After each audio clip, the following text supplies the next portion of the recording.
All right. Today, I want to welcome everyone on the Power of Our Story, Coffee and Conversation. My name is Sarah Carell, and I am the founder of the Power of Our Story. What this is all about is to have a place, to have platforms where veterans, first responders, active military, and the people who are allies, who are supporters, who are bridge makers can come together and really build a community grassroots. Our stories, they connect us. No matter what the content of our lives, whether it's a housewife or Delta Force, you know what? We can connect through our stories. And so today I want to welcome Glenn Ignazio. And this is going to be a story. The title of it is Life is Full of Unexpected Changes. While we can't control what happens to us, the one thing we can control is how we react. So Glenn Ignazio is a U.S. Air Force pilot who suffered a terrible accident that ended his military career overnight. Glenn, despite the challenges he's endured, and explains how focusing on small victories changed the trajectory of his life. And again, just so we know what kind of resume Glenn has, I'm going to read a little bit more of his bio. He is a military expert and public speaker with experience in technology solutions for intelligence, defense, and special operations. His background as a retired Air Force Special Operations Commander and Defense Intelligence Technology Innovator has made him a sought-after public speaker, media contributor, and inspiring storyteller. So today, Glenn, I have loved our conversation. It's almost scary how life can hit us so hard, and seeing just what you had accomplished, just so much in the military. And yet one accident started this whole trajectory, this domino effect that hit you. I mean, life hit you in so many different directions. It's unbelievable. And yet you are here with just, a smile on your face and a great story to say, yes, no matter what hits us, it is possible to get out. To rise above it. So Glenn, I want to thank you so much for being here. And what we will do is you can share your story and we'll have a great conversation after that. So Glenn, welcome. Hey, thanks, Sarah, and appreciate it. Yeah, we had a great discussion yesterday that she's referring to. So we'll cover some of it today. But yeah, thanks for the opportunity. I mean, it's been a long time in the making, and the contract that I made for myself, I'm working on a book to really just try to help people because of, the sort of the overview I'm about to give you. But my contract with myself is to be extremely raw and vulnerable about things. Check the ego at the door. I'm going to be pretty honest, I'm going to be very honest about, things, and as sensitive of the questions will be, feel free to fire them out. So that's one thing. And the other thing is about, sort of an aspect of failing forward. So you hear some of these things of what's happened in the career, and there's probably going to be portions that some people associate with or not, but at least if you can pick it up. So I'll jump into it and sort of give you an overview of what's happened. And it sounds like a really long, screwed up country song, but I'll give you a snapshot. So I enlisted when I was 17 years old. So I went into the Air Force. I spent about 7.5 years enlisted, and just wanted to become a pilot since I was 4. So I worked myself into that realm and finally became a pilot. And I flew for Special Operations and Combat Rescue, which is a great mission. Interesting enough, some of those missions are great where you save somebody's life, and there's also other missions where they didn't go so good, and we can talk about that a little bit because that goes into that moral injury and some of that post-traumatic stuff that I had to deal with afterwards. And so, like I said, there's that part. But the interesting part, as you went through 22 years of doing this was my identity, everything that I knew. I then had a decompression accident. So it's interesting, I deployed probably a half a dozen times to, the entire Iraq, theater, northern, southern, everywhere. And you come home and you do this training event that, we do every 5 years, and all of a sudden life changes. And so what happened was we do this altitude chamber, which simulates it. You basically, it's like you're up at altitude. This was 35,000 feet, to simulate what would happen if there was lack of pressurization, lack of oxygen. The reason for it is when we're doing something for rescue or again, special operations, you see individuals jumping out the back at very high altitude. Well, you don't want to go unconscious in the cockpit. So every 5 years, we go through this chamber ride and we experience this event. Well, something interesting happened is I got what's called the bends. The bends is just like if a diver or scuba diver, it's more common this way, comes up too fast, these nitrogen bubbles form in your bloodstream. It's like you opening a bottle of ginger ale, just the pressure comes off, those bubbles form. So interesting enough for me, it actually accumulated and got worse over a couple of days, but these bubbles got caught in the brain, the spinal cord. It caused lesions in the brain and spinal cord. I lost some peripheral vision.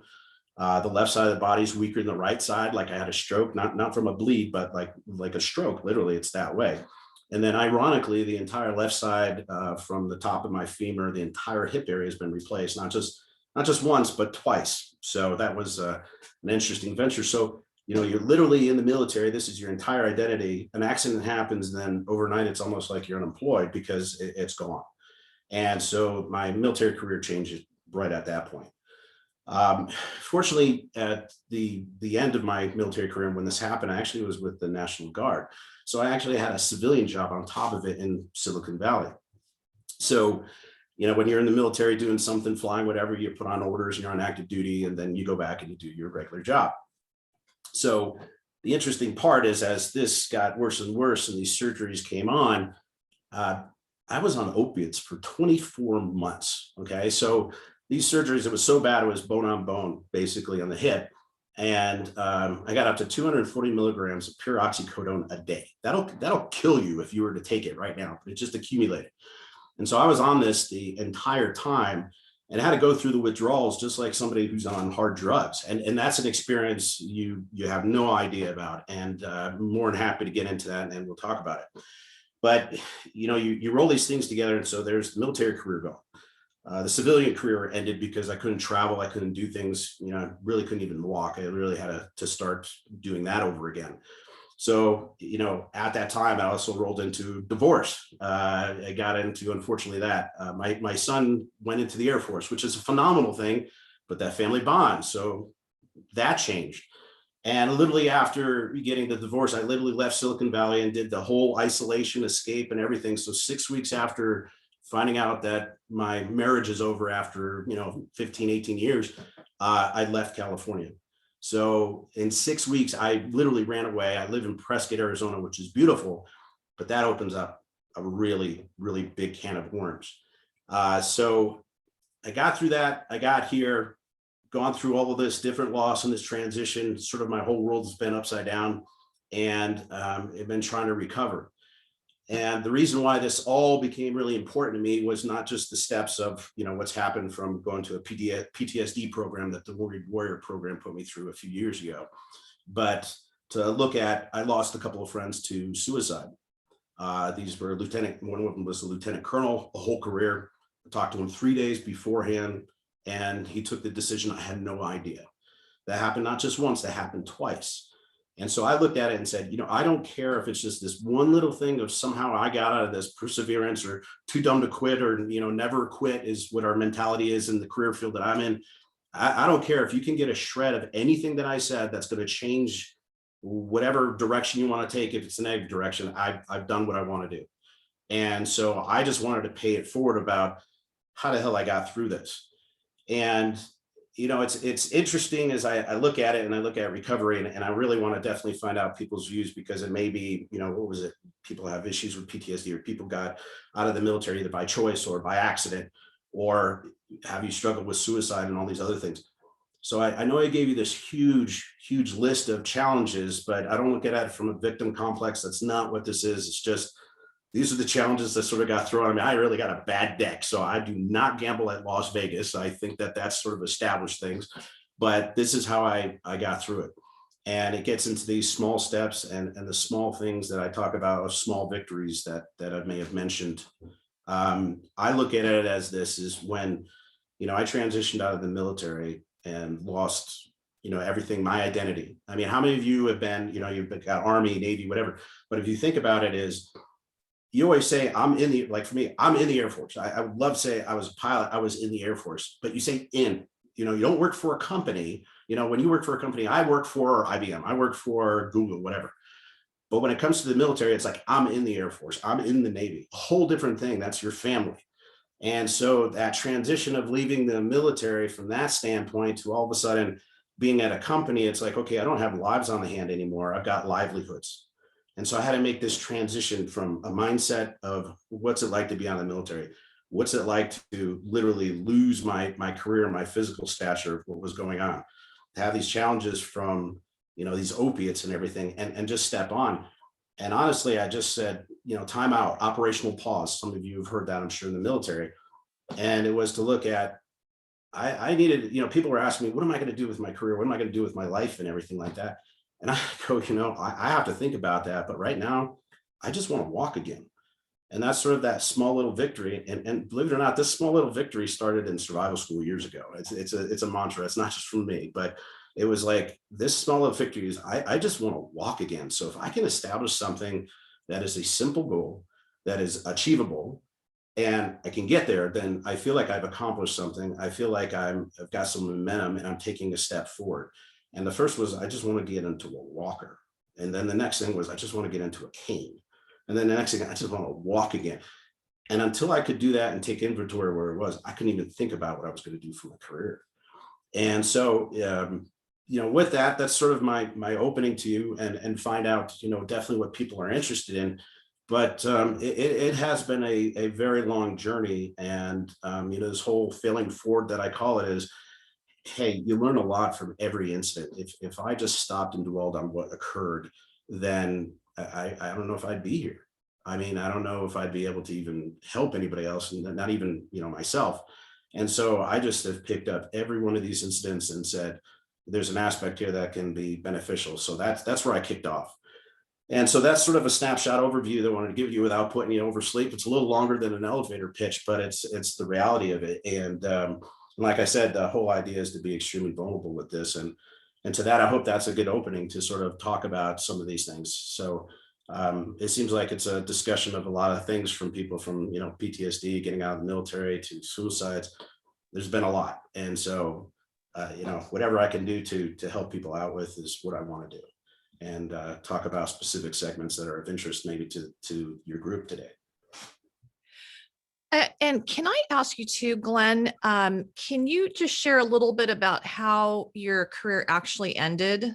Like, as far as retirement, I think that might be a real important. Yeah.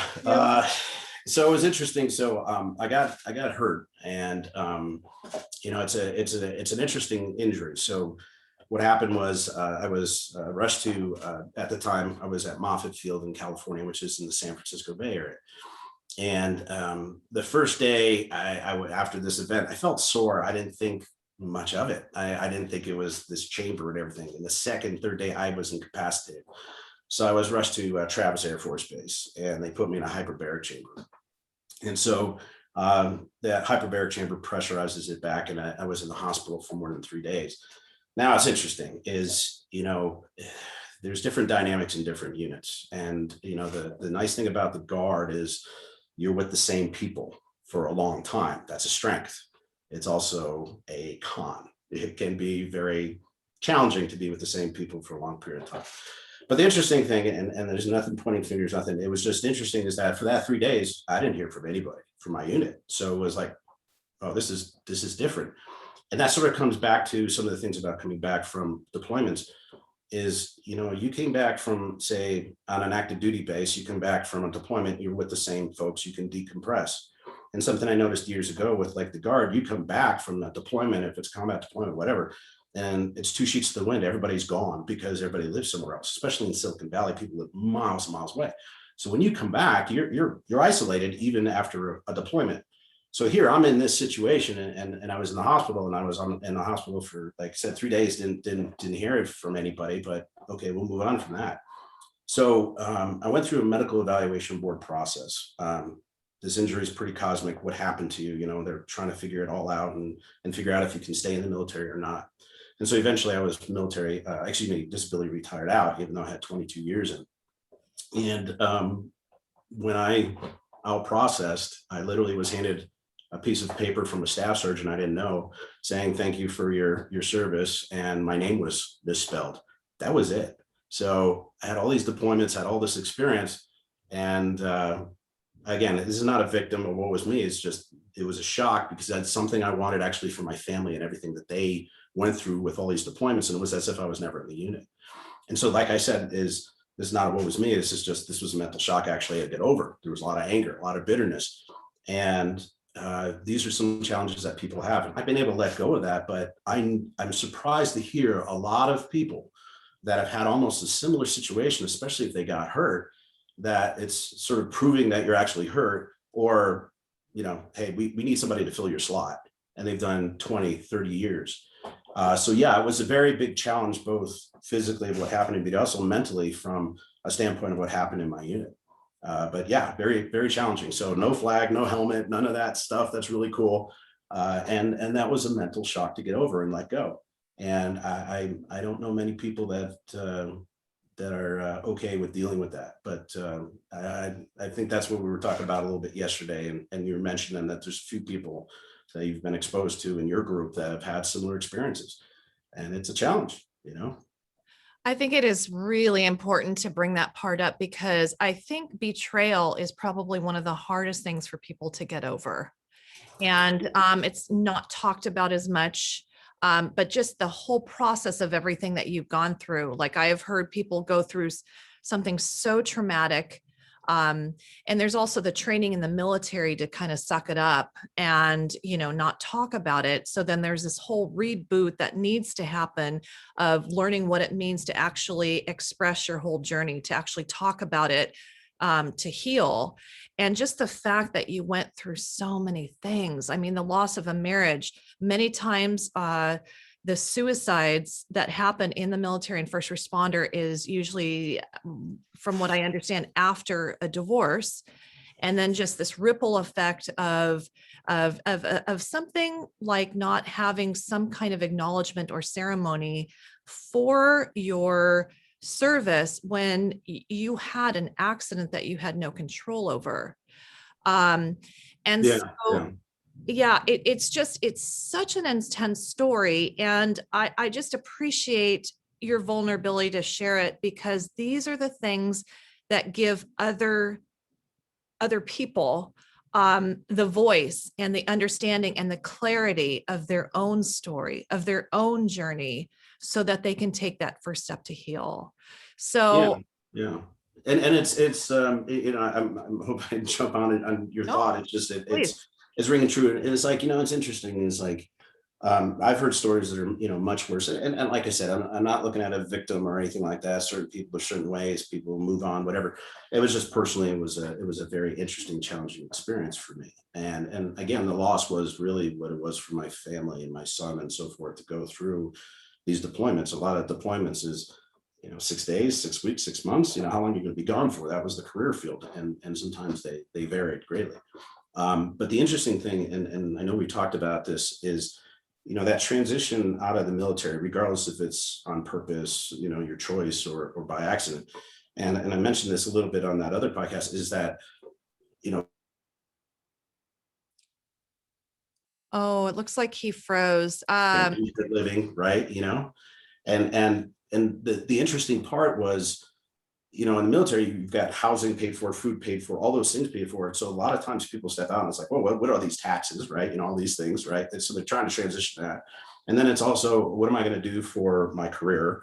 You know, livelihood, as we talked about, livelihood of your family, paying bills, or maybe I want to be rich, whatever it is. But the thing that I realized is that a lot of times we don't hit that time out again, is we don't take care and look at ourselves. And what I mean by that most immediate is, if you think about the military, and again, I know this personally from my career field, you're always looking to the right, to the left. You know, we're doing missions like for combat rescue. You put your butt on the line to go save somebody else. You're not selfish. So focusing on yourself and talking about yourself is again, considered selfish in some way. It's a feeling, and hopefully other people can resonate what I'm talking about, but it's just not what we do. I always think of other people. And so when you get out, it's like, whoa, time out. I actually have to think about me, especially if it's a medical situation. Is I got to see if I'm okay. Do I need to do some self-care? And a lot of times people don't, and they look at, what am I going to do in my career and so forth, but they don't think of time out. I got to figure out if I'm okay. And I got to figure out what do I need to do. And I need to take inventory of what I have. And it's always focused on that long-term career and so forth, that I think people get tripped up in that shock of just getting out of the military. Again, if it's voluntarily or if it's, by accident, there's a lot of shock there. And so, some of the things we talked about, either the method of how I got out or even just getting out without expecting it. I think a lot of people have experienced that. And it's 99% have experienced the shock, 1% that haven't. So I hope that sort of ties in a little bit of what you're alluding to. It's a challenge. And I think the fact is that I so appreciate you sharing, powerful sharing. This is why I love doing the Power of Our Story, because we need examples and models like you to help our service members, our veterans, our first responders to say, okay, when you have done your service and you've had all these years of whatever, whether it's first responders, it's trauma daily, or it's traumatic events, or the trauma of actually transitioning, we need those models such as yourself to show, hey, this is the new target. This is the new mission. And that is to reconnect to life and to share the realities so other people can have the way out, So you're exactly right. I mean, it's really losing track of exactly what's going on. Like I said, especially militarily and so forth, you're looking at everything that happens outside of you. You're not looking at what's happening, inside. And the reason for it is, we compartmentalize big time. I mean, you're in the cockpit, all hell's breaking loose. It's like you compartment and you push all that stuff to the side. And that's what you do, because it's like, if I think about what's going to happen, if I'm thinking even about self-preservation, like, am I going to get through this? You're going to fail. It's not there. You can't focus on that. And we do that, and we do it very well. And some people do it more than others in their career field. And so when you get out, you still have that compartmentalization. It's like, okay, I'm having this problem, but I need to focus on my family issue because I'm trying to figure out how I'm going to pay the bills, when I'm not realizing I'm completely losing my mind. I'm losing my temper. I'm losing everything. I mean, the reason why I say this is, I went to a PTSD program. It was only about 2 years ago. Okay. So, I mean, long career, and only 2 years ago. And so what was happening was, over time, it was just things were just breaking down. That things that I didn't even really think that were there, that were problems, it was starting to break down. And what happened was, as I would watch, I think I watch a Hallmark commercial, card commercial. And I'm like, oh my God, I'm getting a little misty here, or a TV show or a song or something. And I'm like, what is going on? And I'm going to be, like I said, very, very open. Is, there was a mission back during the beginning of the war, and there was a helicopter crash. And I don't want to trigger anybody. I'm just going to give you a snapshot. But it was a helicopter crash, and it was only a few miles away from us. And the weather was really bad, and we were going to launch and go get them. And we couldn't do it. So, your life exists to go help these people, and you can't, and they expired, right there in front of me. Couldn't do anything. And that was there, and it happened, and it was emotional, and then it was parked, because I've got to go back on alert in less than 30 minutes to possibly prosecute another mission. So you park that, and it's like, wow, that was hard. Okay, process it, move forward. And you park that, and it's that seed. It's going to grow. It was not conscious, it didn't come up over time. And then all of a sudden, in these past years, it starts coming up more and more. And what happened, and this is where it just floored me. And then it's even emotional just to talk about it. But I met a friend of my girlfriend is a Gold Star mother. Okay, Arnie, he lost his life. It's the first time I met a Gold Star mother face to face. And all I could think about, and it was crushing me, and this was a birthday party, so it's like, geez, was her son one of them? And I just sat there just going, holy shit, and it just really crushed me. I had to take a break, come back and try to muddle through it. And that was the thing of like, no, time out. This is enough. I'm breaking. And that emotion came flooding back. And that was in 2003 that mission happened. So here it is 15 plus years, and it's bubbling up. And this is what happens when you compartmentalize those things and you park them. My son's now in the military. He's been in 6 years. He's going down the special operations role, and I asked him, I said, during, you're growing up, did you know that I had this background? He's like, look, I know what you did. I know you did some, stuff on the intelligence world and all that crazy shit. But he goes, you never really showed it. I could see when things bothered you, but you never really showed anything of what people talk about. But I understand now and absolutely understand what you're talking about. And I think the time is right, because you're talking about how these things and these emotions are hard to hold back. That was something that I didn't even expect. And that's what I mean about like looking inside and that self-care. And, I'm not just talking about going to a chiropractor and taking care of yourself. But I mean, you really have to step back and say, am I okay with this? And if there's any doubt, any thought, or if there's just a thread of emotion from something that exists in the past, because if not, it's just going to get out of control. And sometimes it's been people of what they do, that they have done, a lot of times for like myself in my career field, it's not what we did, it's what we weren't able to do. So you have to think about that. That's a whole different mentality. Not what you just did, it's what you weren't able to do. And so the same thing coming back to this world here, it's like, what can I do and take inventory, because I'm thinking about my family and my career and everything, and I don't even know if I'm okay. And so my point is you need to look at that, and you need to address that, and you need to take that first step. And that's what I mean about these small little victories and looking inside and trying to figure it out. And so I parked the ego, I parked all that stuff. And the thing is that you have to, and I don't know if you were going to share it with a personal friend or a family member or whatever, but honestly, I'm tired of everybody saying I'm fine. I said it myself. I'm fine. Everything's fine. I talked to my friend again. We promised each other if anything's going wrong, we'll talk to each other. We'll call each other. 3 days before, I'm fine. I'm fine. Perfect. 3 days later, he takes his life. What? So fine doesn't exist anymore. So if you need to really open up to somebody. And if you do have friends that you're just not sure about, be proactive. Asking somebody if they're okay and checking on them, absolutely do it all the time. I agree with everything about, especially the veteran suicide. But if you're really like, man, something just doesn't feel right, get active, get engaged. So I know I covered a lot there, but it's really a lot of looking inward and taking a small step of like, what the hell is going on with me and what's going on around me, and doing something about it. It's just, don't let it sit there. Don't compartmentalize it. Don't rationalize it. That's what we do in our careers. It's what we did in our past. But guess what? It's going to come out. And take that step and look at yourself and take care of yourself. That's what's important. And like I said, even telling that story about the ghost of our mom, it comes up to here. It's that powerful. But like, that's what I mean. I'm going to tell you straight out exactly how it is and how it feels, because I don't want anybody else to try to cover it up and say that they're fine when they're not. That's a question. Say it again, man. I said I had a question. Yeah. I feel like you just told the Tony story. Aside of the pilot stuff, I can barely handle the Circuit City drone in the backyard.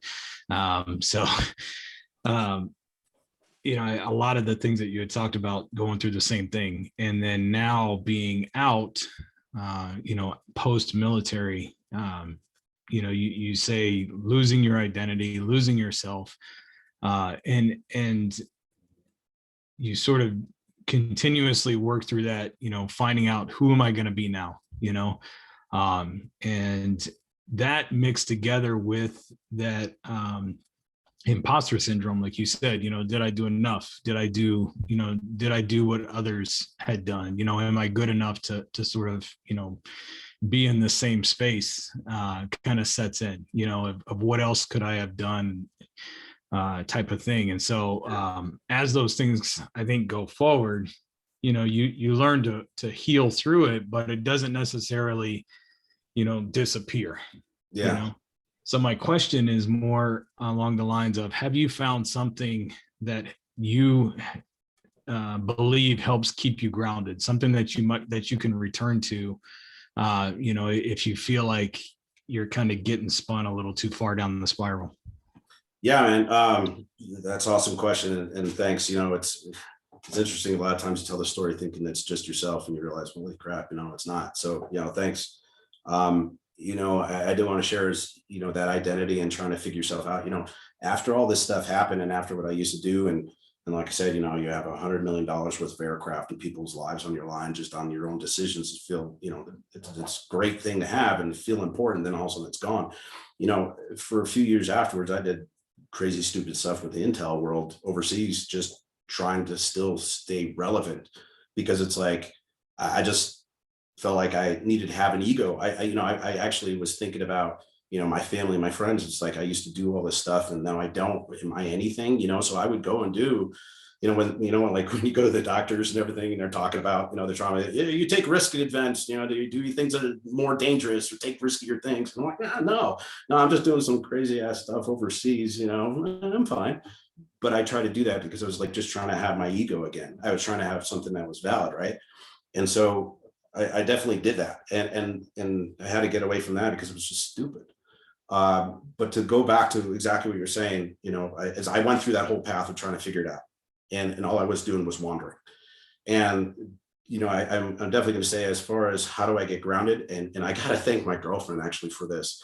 And the Wounded Warrior program, that program I went through was actually at Rush Medical, and at first I was like, okay, I'm not a fluffy kind of guy, but I'm open-minded, and it was a lot about that mindfulness, and my girlfriend's really hardcore about the power of now. Okay. So the guy narrating it that wrote the book, it's a little dry, but anyways, the idea of that power now, like what the hell is happening right now? Honestly, that's what sort of grounded me. And it actually sort of comes into what I was talking about is, I'm thinking about what's going to go on with my career, what's going to go on there.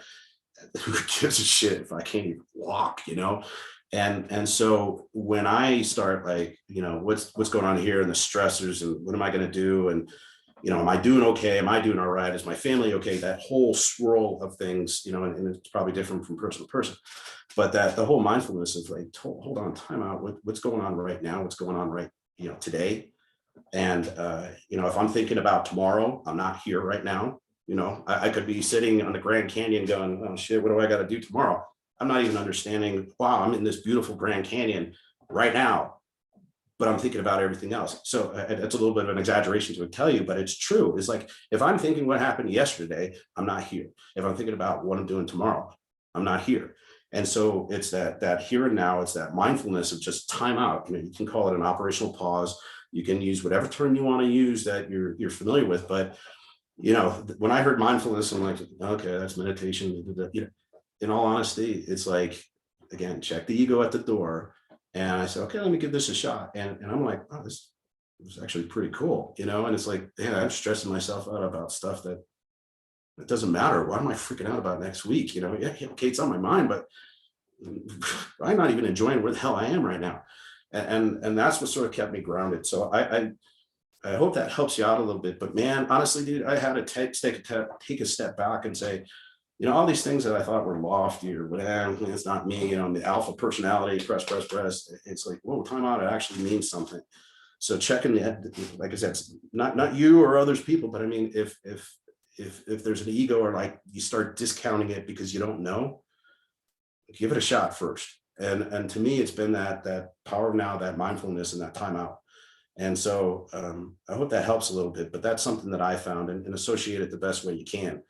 And honestly, man, is the other thing that I was thinking about, especially when you said imposter and so forth, is, I've said it is like, when I was walking, when I was crawling, right? You're not crawling fast enough. You're not walking fast enough. You're not running. Compared to who? I mean, we used to compare ourselves. You got that alpha personality. You're competitive. You're running. You're great. Compete for the positive part, right? But don't compete for the part you don't have to compete for. You're going to run a race. You're going to go do a bike ride. Good, go for it. But if you're just recovering something, and I need to have a job in a week or a month. Somebody says that to you, like, you need to get a job for a month. Okay, well, maybe you do financially, right? But when somebody starts putting these artificial barriers on you, or even if you're doing it yourself, okay, we do that greatly. We beat the crap out of ourselves. But if you're just crawling forward, or you're just walking, just taking a step forward and just trying to figure stuff out, and you're like, man, I'm not doing this fast enough. I'm not figuring this out fast. Compared to who? that is an artificial barrier you're putting on yourself. Okay. We do that all the time. And so all these things, like I said, that comes to the mindfulness is, oh, wait a minute, I'm stressing myself out. But that gives you another example of like, we build so many barriers on top of ourselves. And there's no reason for it.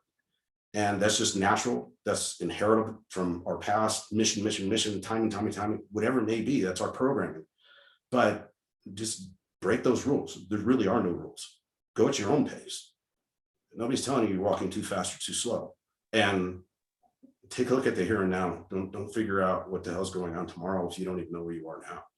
So I hope that helps, man. I mean, I know it's a formula you got to take for yourself, but if there's anything that just sort of, a little click there, I hope, but I hope that answers your question, We've had John McCaskill on. He's a retired commander, Navy SEAL, and he does all the meditation, and he was on sharing about meditation and mindfulness. And so, it's great that you connected into that.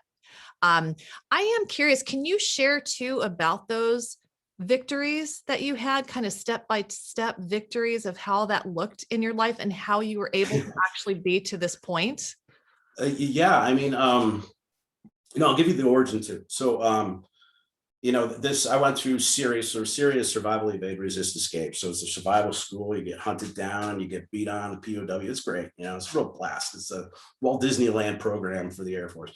But honestly, it's to teach you in case anything happens, what you may experience. And in fact, a lot of the guys that were shot down in the first Gulf War said that the training was worse than what they actually experienced in Iraq. So, go figure. But anyways, the part about it is that's where the little small victories came from of, how does this get built up? And I just applied it to my life. But, I think about it as far as, I mentioned about my injury. And it was crazy because this accident happened, right? And I mean, it just was like overnight. And I'm sitting there going, wow, I think my flying career is over. This is all I wanted to do, since I was 4. I remember it since I was 4. My family didn't have money, so I enlisted. I put myself through school. That's all I wanted to do. And then it's just gone. So I was completely wrapped up with, what am I going to do? What am I going to do with my career? What am I going to do with my life? That whole thing. The reason why I talk about these small steps is because I did exactly the opposite. So I don't want anybody to have to experience something that I experienced in a bad way. So what I'm saying is, after I'm going through this and I'm trying to figure out where I'm at, and then I'm going through these surgeries and everything. And I'm like, the same thing about what I was saying about the power now. I'm looking about the future, and I'm like, I can't even walk. What the hell am I trying to figure out what I'm going to do? I can't even walk right now, and I'm trying to walk around the house, and I'm actually falling down and I'm getting yelled at, but that's another story. But I mean, I'm just trying to walk, and then it was like, okay, I'm in a walker. Okay. I'm like 85-year-old guy trucking around the house. Okay. Got that going. What is it going to take me to get to a cane so I can get outside? Okay. It took me 4 or 5 days, or it took me a week, just setting small little things. And like I said, it's almost like a little psychological trick, but it's real. Is that, okay, I want to do this. I want to go bike riding again. I want to have a career or whatever. But if I can't just take a walk and I can't just get outside, it means nothing. So that's what I mean, is that monumental little step, and it's achievable. And your ego's up and the momentum's up, and everything gets going. And I mean, I used the example like a week ago. It's like, look, we said we were going to go to Baghdad, right? Okay, so here's the military. So we were going to go to Baghdad. Do you just take one big leap and boom, we're there? Hey, how you doing? We're kicked back, we're done. No, it's like, hey, we're taking 5 miles. We're taking 10 miles. We're doing this. We're going to do this. It's the same little thing, but it's applying to your personal life. And the reason why I say it this way is because we forget about the small things that really matter. I keep on going back, focusing on career, focusing on what am I going to do? How much am I going to make? What my job is going to be? We don't even think about, sometimes you're in such a depression about things. I remember this about coming here and just escaping, and I was happy. And then all of a sudden I was like, I put myself in a prison. I just need to get out of bed, and it's like, I just want to make it to lunch, and I'll make myself something to eat for once. Or I just want to get outside for once. And so, like I said, you could be in so much depression that just getting outside is an achievement. You could be in my situation where just walking is an achievement. You could be in something else where it's like just connecting family members again could be achievement. You know, each one of it is up to you. But the idea is that we forget about the small stuff. And it's, you know, to me, sometimes it sounds like it's common sense, right? But it's not, because we walk over it and we ignore it. And that's the point about just stepping back and taking a look. What is the small, ridiculous little thing that really matters to me? Maybe it's just going outside, taking a break, no phone, no computer, no email, no notifications, nothing, just for a minute. You find it what it is, but I guarantee it's the small little things that you don't normally think of that actually are pretty damn powerful. And that's what I mean about the small victory, is break it down. And so I don't know if that resonates with anybody, but we walk over the small little things so much. And so what did I say? That's small victory. That's that mindfulness. That's the idea of taking a look where the hell you are, taking inventory, and not ignoring the small stuff, because those are the small things we forget. It's the small stuff that trip you up onto the big journey. The big journey's there, but don't trip yourself up on the way. So I hope that sort of gets the mindset of what I mean out there. And I don't think we take care of the small details enough. So, you know, That's so inspiring. I mean, that absolutely applies to everybody on the planet, I think. And it's so encouraging to hear that. I'm thinking about my own life too, as you're sharing, and I never had anything to do with the military or first responders. So, wow, great insight and tips, I think, for all of us. Gosh, powerful sharing. Does anybody have any questions? I don't want to take over this conversation here. Was that Ron, Papa Ron? That was me. Glenn, I think Tony was lying. You were telling my story, not his. So, or at least we're sharing that story. There's a couple of things you said that I'm like really trying to get my brain around. Yeah. that hit home. You said I'm in the Air Force and I am a pilot. Mhm. I mean, in and am are two different ways. It's like that description hit hard. And then the other thing is that I've said forever, the power of rituals and ceremonies. Yeah. I mean, they mark transition. They mark I'm going to say, the death of one thing and the resurrection of another. I mean, even from going through college and walking the stage and getting my diploma, it's the end of one thing and the start. They call it a commencement, for crying out loud. You know, it's like, and how powerful that is, and how debilitating it is if you don't get that. If there's no ritual and ceremony to mark that change. Have you had a retirement ceremony since? No, you sort of remind me. Let me ask that. No, we usually have like a Finney flight, you know, which is something.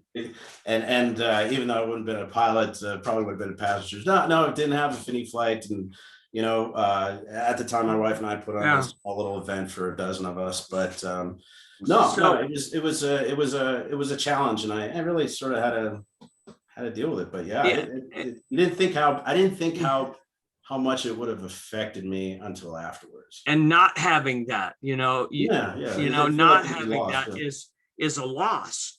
And you said something else that hit me hard, is like, I wanted that for them, being your kids and family. But I don't believe that, Glenn. I believe you wanted it for you, for them. You know, yeah, that's a good way to put it. Is there's definitely that personal value. You know, you've done it so much, and seeing other people retire, and you're like, oh, that's cool. I think it was like, it's almost like my gift to them. You know? Exactly. It's almost like this placed value, you know. But the value's there for me, but it's also my ownership of this value of doing something for them. So I can completely relate with that. And then the identity thing, the loss of, So the loss of identity, I mean, for people who leave one career to go to another abruptly, or even if it's just like, I hear it with cops when they're 55, they're done. They are forced retirement age 55. You're at high year on some of the police forces. You're just, and that loss of identity, that's camaraderie, the brotherhood, family, whatever. And then you said it's all about the person on your left or right. And then I wrote a note here to a point, because at one point you were the person on their left or right, and now not. Yeah. And I'm wondering how many times someone was my left or right, and I didn't continue to be their left and right when they needed it the most. I mean, you had some folks around you that should have, in those hours, that should have said, hey, you're still my left, you're still my 9 o'clock, you're still my 3 o'clock kind of thing. That, and then the idea of is kind of the regrets. I wasn't able to do this or that, or I was there and didn't do that. But then I go back and I'm going to ask you this question. You talked about, it really is the little things that give life its meaning, not one big thing. It's all the little things that lead up there. But I've been meditating this week about, and I'm going to say veterans, because that's currently what I am. All right. In this context, veterans should be masters of transition. You think you transition from high school or college to get your commission or your enlist. You transition from civilian to through boot camp or basic, whatever you call it. And then you transition to, you get your MOS or your NEC in the Navy. You transition from this command. You transition from one rank to the next. You transition from this way. You transition. We should absolutely, this transition thing shouldn't, when I think of all of the transitions that you probably made, this shouldn't have been that big of a deal, even though it was a huge deal. So now let me ask you this, and this is an interesting part, is when you talk about those transitions, especially about your career and what you're doing, think about it as, I want to make sure I use the right word, but I almost think about it as it's external to me. In other words, it's not inward focused. Yeah. In other words, what am I going to do for my career? Oh, I'm doing this. Okay, now I'm getting reassigned. Now I'm doing this. I'm going to instructor school, or I'm changing this, and so forth. And so it's a lot of, what I mean by that is external action. There's not a lot of inward working. And so I think that one of the interesting parts is, in other words, if I was going to get, I was at 22 years. So if I was going to retire in 2 years or so and planned it, it'd be a whole different factor than it was ripped away from me, out of my control. So there's a combination of things. Is one, control, right? That's just one of those things. But it also comes down to is a lot of that transition that we talk about are actions and everything that are external to us. That transition of what's happening to me, where that's internal, is the difference. So you mentioned before about, I am a pilot and I'm in the Air Force. I am in a family and I am a pilot. That was my identity. So my identity in my family, which is different than, what we're talking about sometimes when you're working for a company. Some people feel like great, but, so you're losing your identity, you lose your family, which is that left and right. And then you come back to it and back to the transition. I'm trying to link it to what you're saying. Is that transition, and a lot of stuff we experience is a lot of the actions that are external to us. So if we turn it all inside and we look at it and say, what is the transition that's happened to me? Well, man, I'm a different person now. I don't have the identity of being a pilot anymore. That brought a little ego too. And I don't have the family that I had anymore. So who am I? And so you don't identify with what you're doing anymore. It's like, what kind of person am I? Am I a good person? And then that's where things can come back, where survivor's guilt, all these things from a traumatic thing, they can come back and haunt you when you least expected it, and when you don't want it. And God, I wish you don't have to deal with it, but you have to start looking inward. And I think that's the biggest part is, special operations is like, find a way when there is not a way. I mean, that's a thing. So never quit. Find a way when there's not a way. And that was Can just do. the mentality.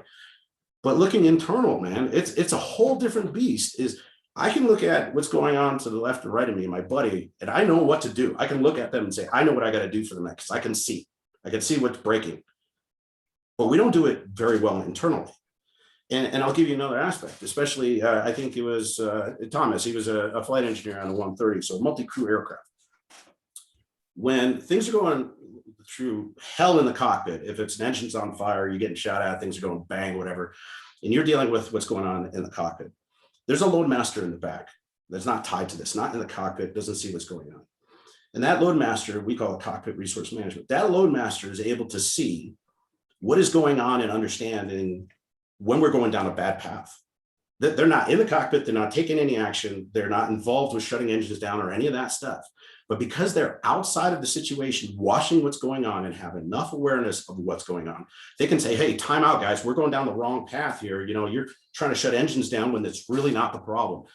That happens. They stop things that are catastrophic from happening because they're not in the situation. You get tunnel vision, right? That you want to say compartment, but that tunnel vision, you get focused on the situation you're dealing with. So when you're outside, and like I said, when you're talking about the person to your right and your left, you can see what they're going through. You can see what they're failing with. You're seeing their strengths. You can see their weaknesses because you're not part of it. But when you look inside, now you got to do it for yourself. And guess what? That's a whole technique. That's a whole different task. And can you do it? Can you look in the mirror and see everything that you should be vulnerable to? Everything? Can you see your own vulnerable and weaknesses as something to capitalize on and fix versus taking them as a weapon against yourself? We beat ourselves up drastically in the military. Man, that guy's bad, or that's faster. Oh, I got to do this. We beat ourselves. So we take a lot of our negative attributes and we turn them to try to be competitive. But do you take those negative attributes when you're by yourself, you're out of the military, and say, you know, I'm not dealing with this well. I need to get some help on this. Getting help? When do we ask for help? So that doesn't mean there's a lot of the stuff you talked about in transition and the events and a lot of things that I went through is all of it was external. I looked external for everything, but how many of us look internal to try to figure that out? And like I said, going through the opiates and getting off of opiates, oh man, did I have to look inside and did I have to ask for help?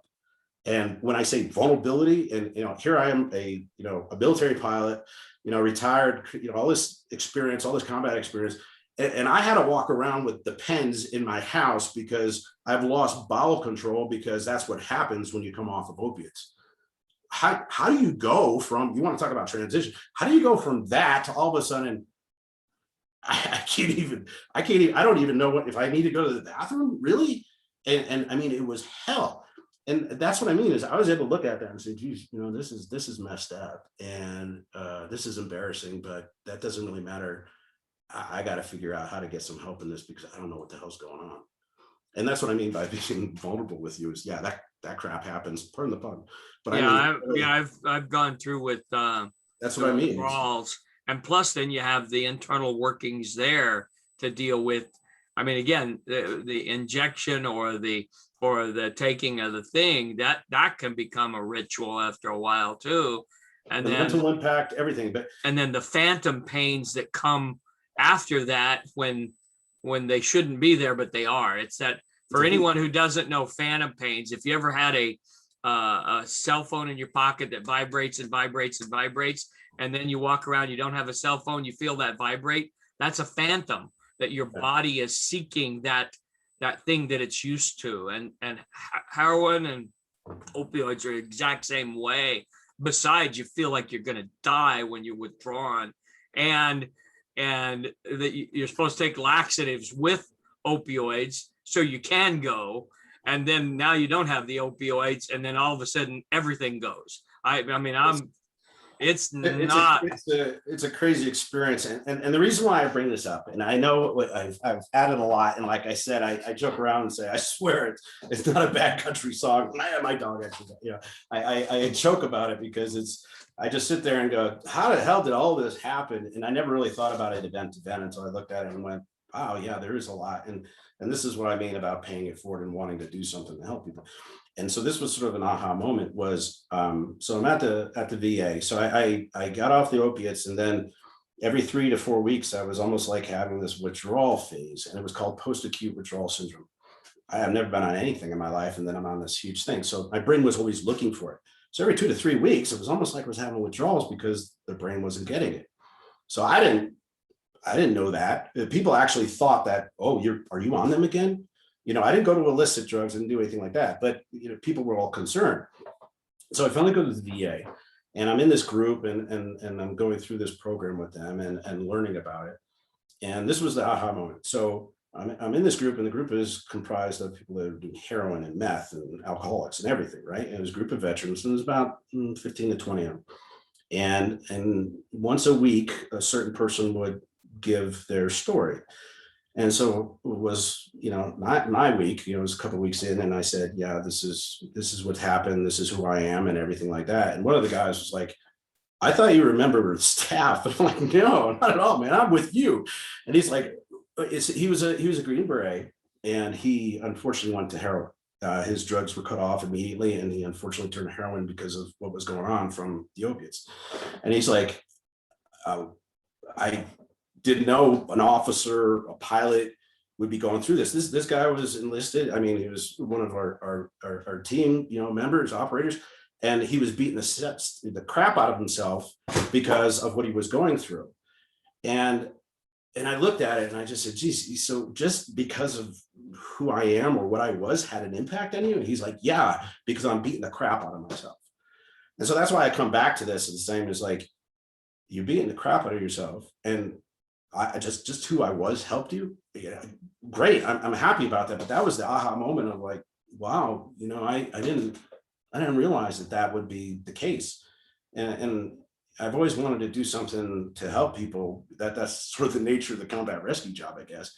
But I actually devalued really the impact I could have. And that's what turned all this stuff about, yeah, I'm writing a book. It's not from ego. This is not some kind of leadership. Oh, I'm this hardcore. It has nothing to do with that. It's just, talking about reinventing myself. My reinvention is take all the hell I went through and just make sure somebody else doesn't have to do it.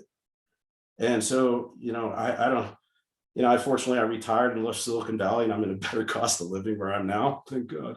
But the point is that this is my reinvention, and it's taken a while for me to define. So knowing what to do right after the military or after these injuries or anything, it may not be a clear answer. And it's taken me a while to get to, and it may take you a while to get to, but at least keep moving. Okay, it's not a job you like, but just pay your bills, figure out your career, go back to school, whatever, just do it, but just keep moving. And this is what I did to pay for it. But look inside, man, and that I never thought, especially again, the alpha personality, always wanting to get into a fight, I guess, is that actually being vulnerable with yourself is probably one of the biggest strengths you could possibly have. I have no problem saying, hey, I'm wrong. That whole leadership of accepting when you're wrong and motivating others to be better than you, get it. But I'm talking about being vulnerable with yourself or with a loved one that you truly trust and you care. Somebody that that if you tell something to, that it's not going to be used even by accident back at you in anger or anything. That's the kind of person that you want to open up with, is that the person that's going to accept you any way you want. If you can be vulnerable with another person, great. But if not, be vulnerable with yourself. And like I said, is take whatever error, any situation, people beat up failure. I use failure because it's distinct. But if you failed a test, you learned what was right and what was wrong. If you can take whatever you've accomplished, whatever you experienced, and you want to put it as a negative or a failure, whatever, if you can at least look at it and make it a positive of what you've learned from it, and not take it as a critique of who you are, you're taking that one step to help yourself and fix yourself. We do exactly the opposite way too well. And if it's from the military or something else, I don't care, but we do it way too much. So that's what I mean about the vulnerability. I'm happy to be that way. It's not easy, but if you can do it with yourself, then use it as a tool. So, I hope that helps out. It's Papa Ron, do you want to say anything else? Because I don't want to hop in until you're done. Okay. Great comments, man. Yeah, thanks. Okay. I got to tell you, just from a civilian point of view, hearing what you're sharing. So first off, my first part of the question is, would you say that the biggest part of the most courageous thing you have done during transition is to be vulnerable? Would you say that that's up Yeah, there? I think it's being vulnerable, but it's being vulnerable publicly. I mean, I had to look at that internally, but how many people are okay saying, "Oh yeah, I was crapping myself and walking around with the pens in my mouth, yeah, whatever." I mean, I don't care. I mean, it took me a while to get that way, and some people might. Trust me, the people I flew with, they're going to give me a bunch of. I was going to say a bunch of shit, but sorry, pardon the pun again. But I mean, that's that. I know my friends, but that's okay. But I mean, the point of the matter is that I have no problem being vulnerable. Again, to myself, I had to, but I mean, I don't have a problem being vulnerable and sharing it with everybody else because, like, somebody's doing, oh wow, it wasn't just me. I mean, that's the point of, like, just want to do that. And so yeah, that was the biggest part for me to step into and do, and literally I just, no fear. And the point about this, and the point about, some of you may know, is I'm writing a book. I have a web page out there, glenignazio.com, and the Glen Ig at, the Instagram and all that, and the Facebook. But the thing about the book was, we see a lot of stories out there, and I'll knock the SEALs because, hey, what the hell, they're Navy, never again volunteer yourself. But anyways, being an Air Force guy. But I mean, no, it's great. They're phenomenal people, incredible operators, and there's a lot of leadership and a lot of things, a lot of lessons that they talk about, and they've done it very well in that market space in the books. And working with a publishing agent and so forth, and working right now, I said, well, how about if we flip it? I said, what about failure? How many people talk about failure and how to recover from failure? I actually in the book talk about a great rescue we do, saving somebody, but I also talk about the rescue I just told you about, and that didn't happen, in more detail. And I didn't want to get in more detail because I know sometimes it can trigger people, and I don't want to bring that up. But I get into more detail about what that was like to sit there with your hands on the throttle, knowing somebody's just so many miles away, and many more details. But how do you recover from that? And so that's where I sort of flipped it and said, this failing forward. And so for me to tell these stories about how do you pick yourself up, how do you take those small victories or whatever, all these different things, then I need to look at myself and be extremely vulnerable of, excuse me, this is how you effed up. In your call or not in your call, but this is what got effed up. How are you going to fix it? And so I decided to tell you exactly what the emotions were, what the feelings were, what I was going through, and there's your menu. You choose which dish you want to choose from to pick out and learn from. But there's my menu, and I think vulnerability and looking at it and just saying check the ego, whatever, that was my recipe. But I really, and I think that from the questions that I got and just sort of what I was saying today, I learned from every one of these events that we do. But that whole thing of being vulnerable with yourself, people aren't vulnerable with a lot of other people, fine, but be vulnerable with yourself and critique yourself. And like I said, fine is not an answer anymore. Fine is too general, too vague. You give yourself a real answer of, I'm doing fine physically, I'm not doing okay mentally, whatever. But be vulnerable with yourself and cut the generic, vague answers. But yeah, a long-winded answer to your question, but that's really, I think that's a great thing to really put put a target on and say, yeah, I think that's really what was important for me to do. Yeah, it's powerful. And again, I always get excited when somebody like you will come and share their story vulnerably, because I know how much that connects to other people's hearts. It helps them fill in their own stories and really does empower and encourage people to take the next step. I think I would love to share something very quickly that ties into that. So again, I am a civilian, happened to be on what I call a walk and talk with a very close friend of mine who is actually a coach at the Honor Foundation. So she coaches SEALs, the operating community as they transition out. But again, we're very close friends in real time. And we invited a good friend of mine who is also retired Master Chief SEAL. And he had just a story. I think a lot of people like me who are on the healer side, and I think are very drawn to the veteran first responder community. There's something about, I think everything in us wants to protect our protectors. So I think we see things a little bit differently. And we had this big conversation that I think this would be a good time to even put this in here. I I had not seen my friend for about a year and a half. For about 6 months, we were talking a lot over coffee to process his story because it was so deep betrayal. Again, not at all victim, not at all pity, none of that. It was a reality of what happened. And how do we just go through that to process it in a healthy way to encourage moving on? And I am somebody that I feel other people's pain in their body. There's a lot of empathy there, but I am not a professional. So I had a lot to learn in how to support our protectors. So we had the 6 months. My family loved him, great guy. So then he went on and did his thing in healing. Didn't see him for about a year and a half. And then we all three, my friend Pam and I, went on a walk. And one of the things that he brought up was pity. He says, one of the things, because we were talking about like, how could I have supported you better? Or, just kind of circling back in that whole process. And one thing that we both had an aha moment is when somebody like him, who had this incredible mission, just like you, just, against all odds, facing the enemy down, total courage, gets to that point where they're feeling very vulnerable because they've been injured and wounded, whether it's seen or not seen. What came across with the empathy and the complete compassion was, oh my gosh, is she pitying me? Mm-hmm. And I wanted to say this because I think what you said too about that, it's very important to find people that will hear your stories, that will not exploit them, will not, it's totally, it's this thing where, so again, I think people on my side, and I will say Vaughn too, I'm going to pull her into this. There's something that we feel is we want to create a space for you where you feel protected so that you can heal.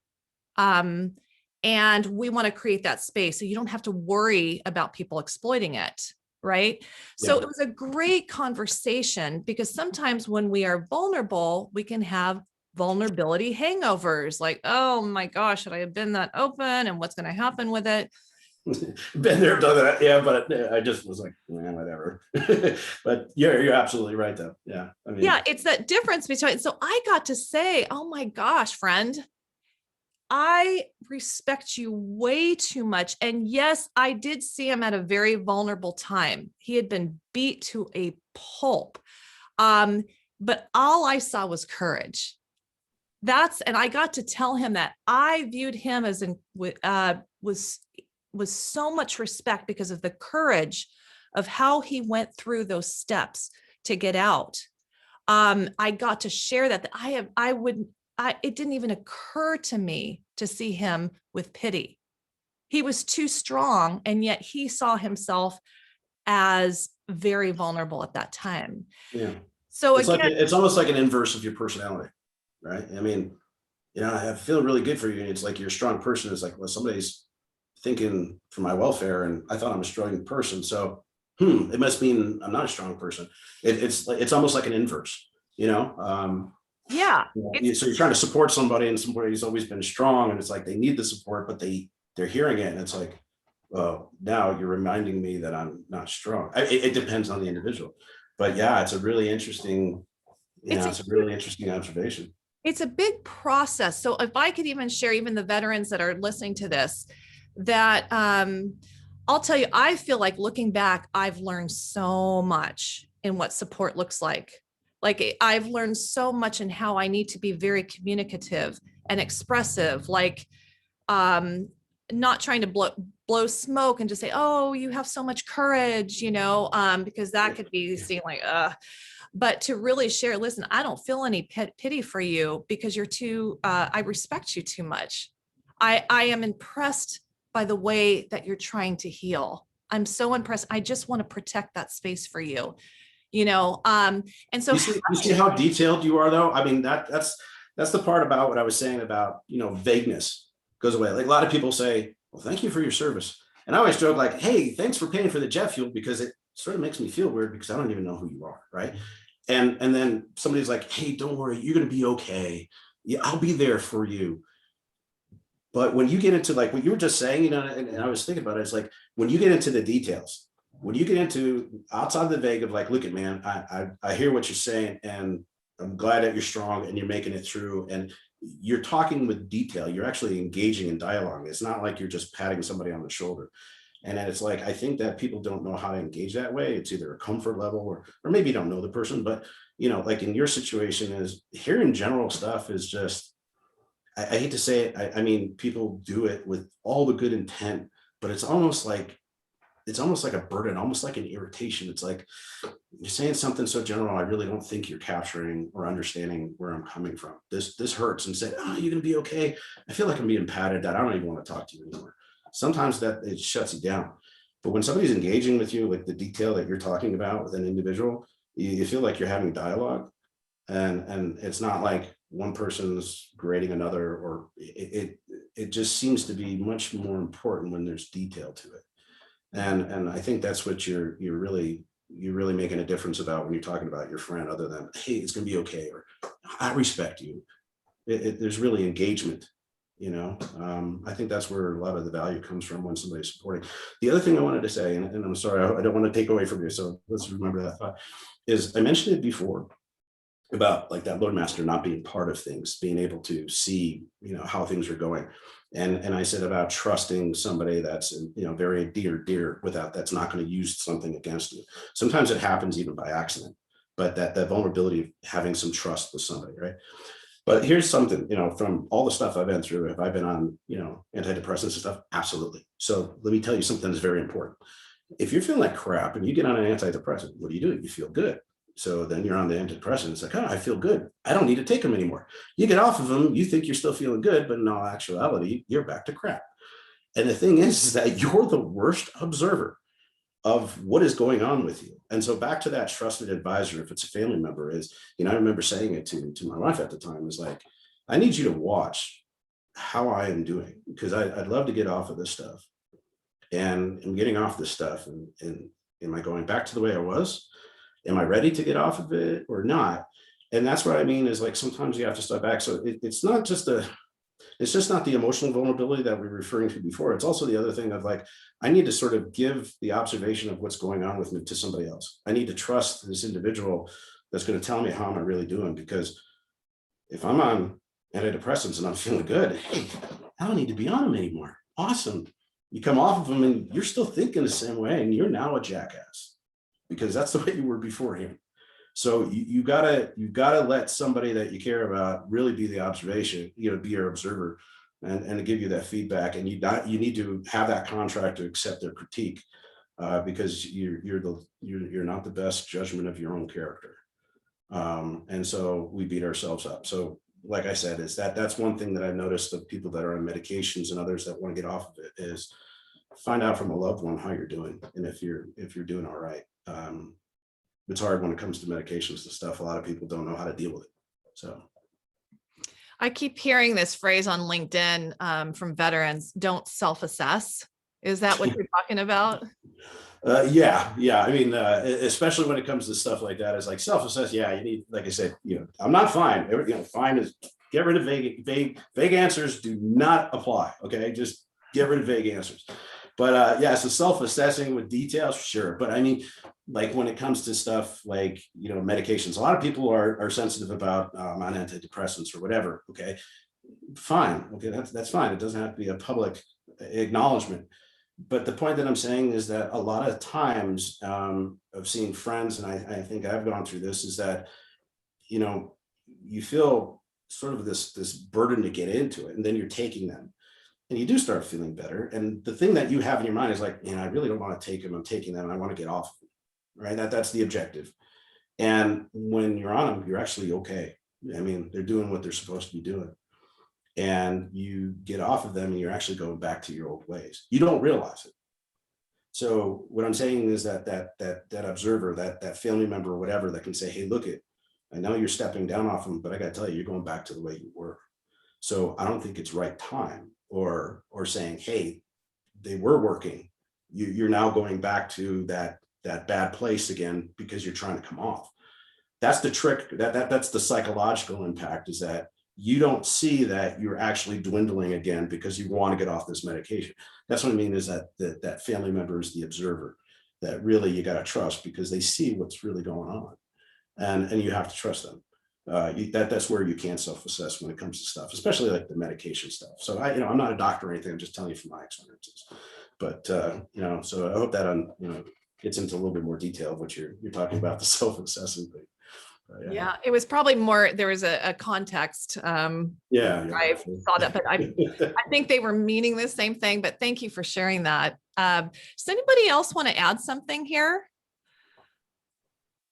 I think that you have covered so many areas. Covered a lot. So that's why I was like, powerful. I could do that to help out. And it's interesting. Is it Van or Vaughn? How do I pronounce your name? Van like sun. So my girlfriend's family escaped from Laos, and her father's actually a Buddhist monk.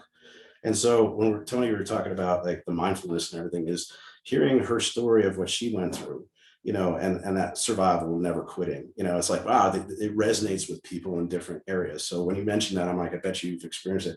But it was also the same thing of like, now that power of now, he's meeting the father who's a Buddhist monk, back to the mindfulness thing. So finding people that are, different culture, different experiences associated with the military, especially like what you, experienced, say, in Vietnam, is just really cool. Is I've learned more from people that have gone through experiences like that.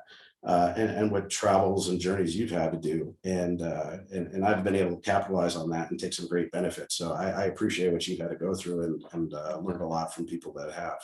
And so my compliments to you. But like I said, fortunately, my girlfriend, being from that area, and the Buddhism and everything, the whole thought process has actually helped me. And like I said, I was like, I don't know, but I just opened up and accepted that. And that's some of that stuff about that power of the now, or the mindfulness, that's helped me out. So I just wanted to reach out and say, that's really cool. We learn a lot from hearing stories like yourself. Absolutely. And I want to mention too, that what you said right there is something that Tony and Papa Ron had talked about before, is this whole idea of how the veteran experience, that transition is, because Tony was talking about his experience, and he said, and now hearing yours, and how Tony said, like, you just told the Tony story, is interesting, because the three of us were talking about how the immigrant experience is so connected to that military transition experience. It's like we're walking into a completely different culture. Yeah. And I want to thank you too, Glenn, because as Sarah knows, some of the other people on the call knows, my father just passed away last week from Alzheimer's, and hearing your story now, like just helps me understand him more. Not only was he a Air Force veteran from South Vietnam, but when we fled the country, he lost his identity as an Air Force pilot. Like you said, he was in the Air Force. That was his whole identity. Yeah. Not only did he lose that, but then his country. So to come here and start all over, hearing your story makes me think about how he was, because he didn't share with us at least any of his introspection, but hearing your story makes me understand him a bit more. So I really appreciate that. Thank you. Yeah, no, I'm glad I can help. I can understand and even relate and understand the impact, especially leaving another country, and that's significant for an individual to do something like that and accomplish. And yeah, I mean, it's funny, as a lot of the stuff I was going through, and I didn't talk to my son about, but he knows about it now and so forth. But it's interesting, and first of all, I'm sorry for your loss, and I've given a lot of, unfortunately, eulogies in the last couple of years. And the one thing I've always capitalized and say, look, there's a sorrow time that something's happened with somebody passing, especially those emotions. But more in this time, and get it behind you, because you got to capitalize and celebrate their life. So in the military, we always say celebrating their lives, because that morning and that passing just occurred, and that's just a hair of their life and your life with them. And don't let that dominate all the great things that individual has done in your life with you and experiencing. I think a lot of people, unfortunately, that's what caps it, at the end, right? And that's the last remaining emotion. But don't ever forget that we celebrate the life. And you know what? Yeah, there's the funerals and stuff, but you know what? It's not a bad time that we actually go and have a little party and celebrate people's lives. We actually do it at a bar. And maybe it's a military. You're talking about Ron, about different cultures and stuff. but we do that, and maybe some other cultures do, but I mean, that's not a bad thing of saying, this guy was great, and why not? Sometimes that's a great thing that we do, and I don't know many civilians that do it, but maybe that's something that it might be good for you and your family. Absolutely. Thank you. Yeah. So Ron?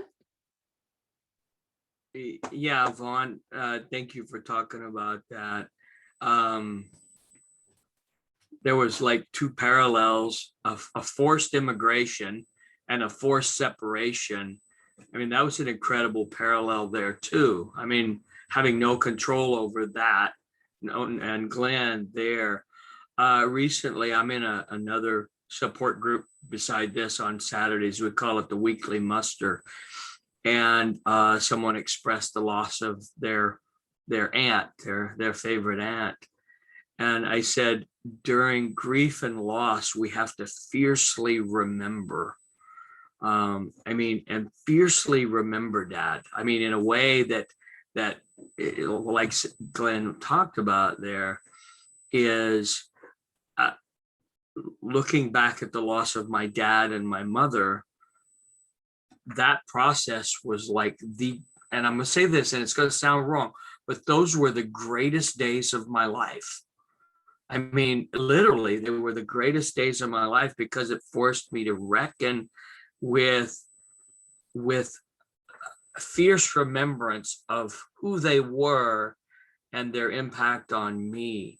And I just say, when we're grieving and mourning, we need to fiercely remember, because that's the good side of that. I'm not telling you how to do what you do, but I know for me, the more fiercely I remember, the greater that transition from this side of the grave to that side of the grave, the more fiercely or the greater that focus on that thing. It helps me to understand my dad. And you said hearing his story was about your dad. Your dad lost his Air Force career not at his choosing. I mean, that was an amazing pull away there. So good on you both. And I am sad with you, but just hearing your story about your parents, it had a huge influence on you, and that wasn't wasted influence. So there you go. Thank you. And I'm kind of diving into the whole idea of afterlife, but I'm like, he can finally join us on these calls now.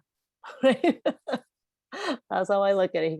He wasn't coherent enough in that body, but now he can join whenever he wants. So I have a question. So let me throw this out. So like I said, as I've given you the references, so as I'm trying to push this effort forward, and the momentum is actually taking off. So I really have to appreciate everybody's comments and your huge network of people just commenting and thanking to do this and everything. So I appreciate that, because this whole social media world and everything, and that's been an interesting thing, but just trying to have this effort. And it's interesting, as they said, the book will help springboard you to want to speak and help people. And then it's like, well, the speaking will help you with the book. And you're like, what comes, the chicken and the egg, and so it's been an interesting challenge. But so the point that I guess straight to the point about the question is, I shared a bunch of stuff with you, it's sort of a laundry list of things that try to hit, usually it's like, a certain segment that people are interested in. But, my questions to y'all is there anything that of what I discussed in, over an hour or so, that is just the smallest little shred of benefit to you? I don't have to go into a big dissertation. It's great for me to feel like, I'm trying to make a difference. And if it's, if there's something, great. If there isn't, it isn't. And it's not to blow smoke or anything. I just really want to know is like, is there something that I've said that had an impact? Because that's sort of that value that helps me pay it forward and fine tune of like, yeah, this is important for people. So that's what I'd ask of the people that are on, if you can, sort of, spend a moment. Yeah, I can share, Glenn. I feel like your story is so powerful, And I do public speaking, and I did a TEDx talk. What I learned in doing that talk is, to wrap the impact or wrap the story around your impact, around the through line. I feel like your through line is like this idea of like, through all this struggle that you went through, what impacted me from the talk is like how to focus on the little steps in the now, right? To be able to really focus on little steps in the now, and this whole concept of not doing it alone. I feel like it's universal, and it resonated with me. And I think would resonate with a lot of people. For you to share that, continue to share that. Great, thank you. Of course. So Glenn, for everybody that doesn't know, Glenn and I served together, and so we go back many years. But so forgive me for calling you Ig or brother, but that's who you are too, James. Yeah. So a couple things. Statement and then a question. So the statement is, it is beneficial to go and talk to people and to share your story, specifically around the different aspects, how people can relate. And with the PTSD portion, I know that, it was beneficial to me to hear that portion of your story, because I got to be honest, brother, I never knew. I never knew that side. But PTSD is something I've always struggled with, ever since, being at the Pentagon when it blew up, and, everything I witnessed that day, and then working with Alphabet Soup for the next year and a half. It was a struggle, but I had to, especially in our unit, you have to push it all down. So my question is, when was it after your accident? Did you start dealing with it afterwards? Or was there something where you kind of knew before and you started to prepare yourself that there was something that you needed to work on in dealing with that PTSD prior to the accident, but the accident was the culmination, just kind of forced it to move forward? So when did that happen? Yeah, actually, it's a good point, James. I think that I think the accident was a big fracture into, it was my foundation. So, that interesting part is like that rescue that I'm talking about, or that mission that actually didn't go, there's actually a worse one. Just can't get into the details about that. And the interesting part about it is that you're on board an aircraft, and not all the people on the aircraft know what was going on. So I didn't talk about it because it's like, I don't think he knows, or she, actually it was all male crew. I don't think they know. And I kept it inside because, like, I may be the only person that feels this way. I take those things, I'm a little more sensitive to that. Some people have no problem with the situation and it has no lingering effect. So I kept that inside because I was like, yeah, maybe it's just me, and maybe I'm the only one. So I didn't talk about it because nobody else mentioned it. What happened over time was, things were there. What I found out is that I couldn't do something for somebody that I wanted to help. And what I found out over time was that I was actually exaggerating things, or not the right word, but I realized I was starting to help people too much to the detriment of myself. So I was overextending myself from that time period. Now, I was not conscious of this, all right? But what I noticed looking back is I would then really reach out to try to help people, or really extend myself to try to help somebody. And I didn't know why. And I think that was part of it, is that I couldn't do something at that point. I was prevented from doing something to help these people. And that's what I wanted to do. It's my mission, it's my existence, and I couldn't do it. So I would never let that happen again. It actually did happen again. But personally, no. So I started realizing that I was overextending myself. Again, that's looking back 2020. When the accidents happened and everything, that fractured a lot of stuff, both physically and emotionally. I was able to ride on the ego of being a pilot and flying these missions and yanking and cranking. And I think that kept the cap on everything. But when everything was stripped away, it's like getting a root canal. I don't have the tooth protecting the nerve anymore. The nerves are exposed. And I think that's sort of when all that was stripped away, everything started coming up and bubbling up. And some of these things weren't as obvious. I knew that I was getting more emotional about stuff, and I knew something was going on, and I started looking into things. But the time that I walked in and I met that Gold Star mom, it's still to this point, literally emotions go to this point. It happens every time. And it doesn't matter if it's her or somebody else.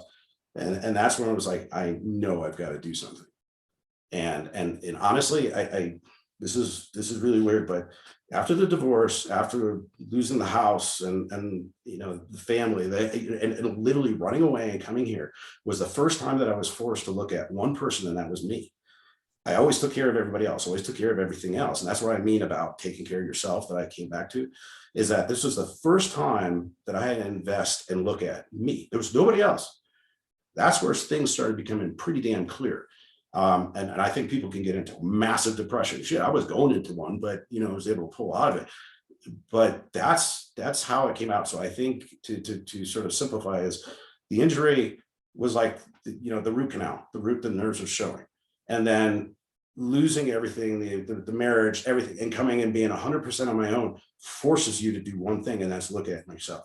So if that's just a by chance, that's by chance. But I'd rather tell people that that's something they need to do than having to go through what I went through. But so there were multiple parts to finally say, I got to get some help. And like I said, fortunately, Wounded Warrior was there. They were helpful. And I went to Rush Medical in Chicago for 3 weeks, and they were fantastic people, and their program. That's that. I hope that answers the question. But it was a long percolation, and looking 2020, I saw more about it. But it was really afterwards that it came about. But the emotions were there. I just didn't really identify it. Now I can see it very clearly of when it started. Roger that, Abe. Yeah. Well, listen, I think it's time to wrap everything up. James, thanks for your question. And Glenn, what I loved about this too is I think from hearing everybody's stories, you start seeing patterns. You really start seeing patterns of what, when people want to support our veterans and first responders, you can really be see clearly what are the more vulnerable areas. And I love how you really broke it down. So you take your position that already that you're going to have respect. You take that leadership position and you break it down, the whole thought process, what you did when all these things started happening, and how, and again, what that new courage looks like to be in this new transition, this new identity, who am I? What do I do next? So I'm so grateful, Glenn, that you are taking this time to really help other people. It's powerful. So thank you so much. And for you who are on LinkedIn, Tony's going to do a recap. If you would be willing to even express the things that you learned, I think that could be helpful for not only Glenn going forward, but for everybody else, and to encourage them to listen to this. So Glenn, thank you. Thank you all.